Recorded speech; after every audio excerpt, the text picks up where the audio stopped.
നിലമ്പൂർ ഉപതെരഞ്ഞെടുപ്പിൽ ഇടതുമുന്നണി UDF BJP Trinamool Congress സ്ഥാനാർത്ഥികൾ നാമനിർദ്ദേശ പത്രിക സമർപ്പിച്ചതോടെ ശക്തമായ ചതുഷ്കോണ മത്സരത്തിന് അരങ്ങൊരുങ്ങി.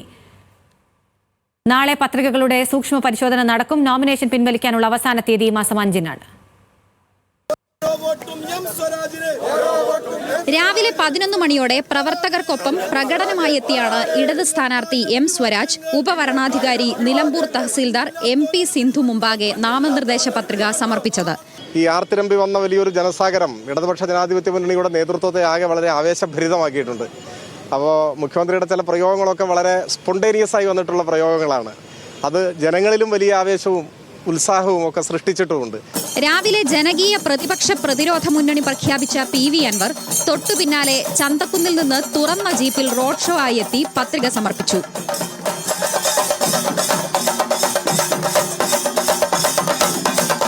തൃണമൂൽ കോൺഗ്രസ് നേതാവ് EA Sugu, auto driver Salahuddin, കർഷകൻ സജി, വഴിയോര കച്ചവടക്കാരൻ ഷബീർ എന്നിവർക്കൊപ്പമാണ് അൻവർ നിലമ്പൂർ തഹസീൽദാർ മുമ്പാകെ നാമനിർദ്ദേശ പത്രിക സമർപ്പിച്ചത്. ജനമാണ് രാജാവ് എന്ന് തെളിയിക്കുന്ന ഒരു തെരഞ്ഞെടുപ്പ് റിസൾട്ട് ഉണ്ടാകും.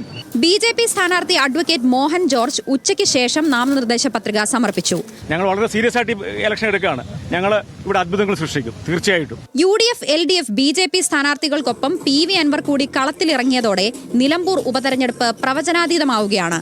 Team news Malayalam, election bureau, Nilambur.